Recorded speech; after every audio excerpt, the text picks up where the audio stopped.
गुड़िया, लड़के वालों का बड़ा घर है, बहुत अमीर हैं वो। एक पेड़ संतरों का और अपनी जमीन भी है उनकी। मगर गौरी बहन, मैंने उस परिवार के बारे में अभी तक कोई जांच नहीं की है। क्या फायदा जांच करने का, चुप करके अपनी बेटी गुड़िया की शादी कर दो, ऐश करेगी ऐश। चिड़िया की बेटी जवान थी, उसे अब अपनी बेटी की शादी की चिंता हो रही थी। रिश्ता एक अमीर घराने से आता है।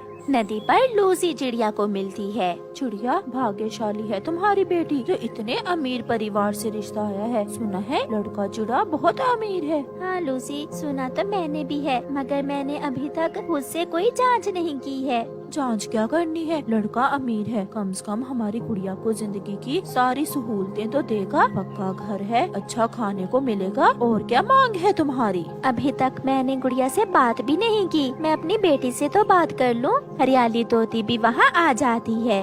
लड़कियों से क्या पूछना चिड़िया, लड़का अच्छा है, परिवार अमीर है, चुप करके हाँ कर दो और शादी कर दो गुड़िया की। चिड़िया अपने घर चली जाती है। गुड़िया बेटी, यहाँ आओ मेरे पास। गुड़िया अपनी माँ के करीब आ जाती है। गुड़िया बेटी, आपके लिए एक अमीर घर से रिश्ता आया है। मम्मा, जो आप करेंगी मेरे लिए अच्छा ही करेंगी, मगर आप एक बार खुद जाकर उस लड़के के बारे में किसी से पूछ ले। मैंने भी यही सोचा था गुड़िया बेटी, मगर सब यही कह रहे हैं कि बहुत अमीर परिवार है, लड़का अच्छा कमाता है। मुझे सबकी बातों में दम लगता है। अब बार बार अगर जाकर पूछ पड़ताल करेंगे तो हो सकता है लड़के वाले गुस्सा कर जाएं। मम्मा, जो करना है आप सोच समझ कर करें। लो, मैंने सोच लिया बेटी, ये रिश्ता आपके लिए ठीक है। गुड़िया भी मान जाती है और फिर दूसरे दिन ही लड़के वाले आते हैं और गुड़िया को बिठा कर ले जाते हैं। माँ, संभालो अपनी बहू को, मैं एक जरूरी काम से दूसरे जंगल जा रहा हूँ, कल तक लौटूंगा। आप कहाँ जा रहे हैं? माँ बता देगी तुम्हें। फिर गुड़िया का पति घर से चला जाता है। मेरे बेटे के बहुत से दोस्त हैं इस जंगल में, वो अपने दोस्तों के साथ दूसरे जंगल जा रहा है। मैं हूँ ना तुम्हारे पास, मैं आपको यहाँ इस घर में रहने के सारे तौर तरीके समझा दूंगी। गुड़िया खामोश हो जाती है। दूसरे दिन सुबह सवेरे ही गुड़िया की सास उसे आवाज देती है, उठो बहू रानी, खेतों से लाल मिर्च तोड़ने जाना है, मेरे साथ चलो। सासू माँ, अभी तो मैंने नाश्ता भी नहीं किया। नाश्ता हम बाद में कर लेंगे, मैंने कौन सा पराठे खाए हैं, हम एक साथ ही नाश्ता कर लेंगे। फिर गुड़िया की सास उसे साथ लेकर लाल मिर्ची तोड़ने ले जाती है। मुझे सांस की बीमारी है, मुझसे ज्यादा काम नहीं होता, तुम ये टोकरी उठाओ और खेत से जितनी भी लाल लाल मिर्ची है सब तोड़ लो। मैं कर लूँगी सासू माँ, आप चिंता न करें। फिर गुड़िया काम पर लग जाती है। मेरी बेटी न जाने कैसी होगी, मेरा बहुत दिल उदास हो रहा है अपनी बेटी के बिना। अभी नई नई शादी हुई है ना गुड़िया की, 1-2 महीनों में सब ठीक हो जाएगा, ना वो तुम्हें याद आएगी और ना ही उसे तुम याद आओगी। मगर मैंने गुड़िया को बहुत लाड प्यार से पाला था। वो कौन सा किसी गरीब घर में ब्याह कर गई है, बहुत अमीर हैं वो। सासू माँ, मैं थक गई हूँ और मुझे भूख भी बहुत लगी है। क्या वो संतरों का पेड़ हमारा ही है ना? हाँ गुड़िया, वो पेड़ है तो हमारा ही। मैं 1-2 संतरे खा लूँ उस पेड़ से? ना बेटी ना, उस पेड़ से संतरे ना तोड़ना, उस पेड़ के फल मेरे बेटे ने बेचे हुए हैं, हम घर जाकर खाना खा लेते हैं।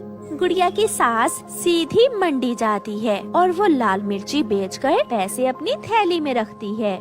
फिर वो सास बहू घर आ जाती हैं। साथ वाली जमीन भी बिक रही है, वो भी लेने का इरादा है हमारा, बस थोड़े से पैसे रहते हैं, बाकी का बंदोबस्त तो मैंने कर लिया है। सासू माँ, भूख लगी है। जाओ रसोई से नमक वाला डिब्बा उठा कर ला और एक रोटी पर मुझे भी थोड़ा सा नमक रख कर दे दो और एक रोटी तुम खा लो। मगर नमक के साथ रोटी मैंने कभी नहीं खाई। ये तुम्हारी माँ का घर नहीं है, ये ससुराल है तुम्हारा, यहाँ वो माँ वाले लाड नहीं मिलेंगे। चुप करके खा लो, जो कहा है वो किया करो, मुझे ना पसंद नहीं है। फिर गुड़िया रोटी पर थोड़ा सा नमक रखकर रोटी खा लेती है। गुड़िया का पति भी घर आ जाता है। माँ, बात पक्की हो गई है चाचा जी से, पैसे देने के लिए मान गए हैं। तो फिर बेटा कल ही पड़ोसियों से बात कर लो और वो जमीन हाथ से जाने न देना। आगे आप, आज शाम हम बाहर घूमने जाएंगे। नहीं, मैं बहुत थका हुआ हूँ, मुझे नींद आ रही है। गुड़िया का पति अपने घोंसले में जाकर सो जाता है। बहू कल सुबह जल्दी उठ जाना, कपास की चनाई करने जाना है। बहुत थक गई हूँ, थोड़ा जल्दी सो जाती हूँ। सब सो जाते हैं मगर गुड़िया जाग रही थी। ये कैसे पक्षियों में माँ ने मेरी शादी कर दी है, इन्हें तो काम से ही फुर्सत नहीं है। क्या फायदा ऐसे अमीर होने का अगर अपनों के लिए समय ही ना हो। सुबह हो जाती है और गुड़िया अपनी सास के साथ कपास की चनाई में निकल जाती है। गुड़िया दोपहर तक काम करती है। सासू माँ भूख लगी है। तो मैं क्या करूँ? जब मैं खाऊंगी तुम्हें भी कुछ दे दूंगी। सासू माँ एक बात पूछूं? अगर पूछने वाली है तो पूछ लो। सासू माँ सब कहते थे कि आप बहुत अमीर हैं, बहुत अमीर हैं आप, मगर मैं तो जब से आई हूँ आपको एक वक्त में भी अच्छा खाना खाते नहीं देखा। इसीलिए तो हम सबसे अमीर हैं। अगर हम खाकर उजाड़ने वाले होते तो ये जमीन आज हमारी न होती। अब पड़ोसियों की जमीन खरीदने के लिए क्या हम बचत न करें? ऐसे ही दिन गुजरते गए मगर अभी तक भी गुड़िया को ना तो वो घर अपना घर लगा था और ना ही उसे उस घर से रिश्तों का प्यार मिला था। जो गुड़िया हर समय हंसती खेलती थी, वो जब से उस घर में आई थी एक बुढ़ी चिड़िया की तरह हर समय किसी न किसी काम में लगी रहती थी।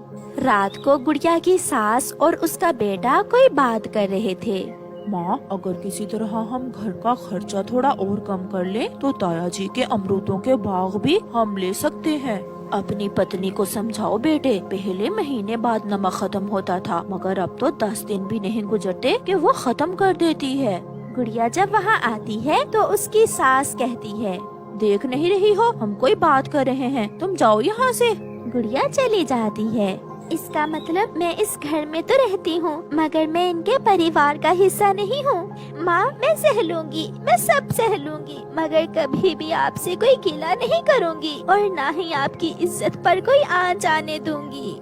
ऐसे रोते हुए गुड़िया अपने घोंसले में सो जाती है। प्यारे दोस्तों, ऐसे ही कई परिवार हमारे समाज में भी होते हैं जो दिखने में तो बहुत अमीर होते हैं। उनके घर की रोशनियाँ बाहर से तो नजर आती हैं, मगर अंदर से घर अंधेरे में डूबे हुए होते हैं। अगर रिश्तों में प्यार, मोहब्बत और एक दूसरे के लिए टाइम नहीं तो क्या फायदा ऐसे रिश्तों का? क्या फायदा ऐसे पैसे का जो खुशियाँ ही ना दे सके? आपका धन्यवाद।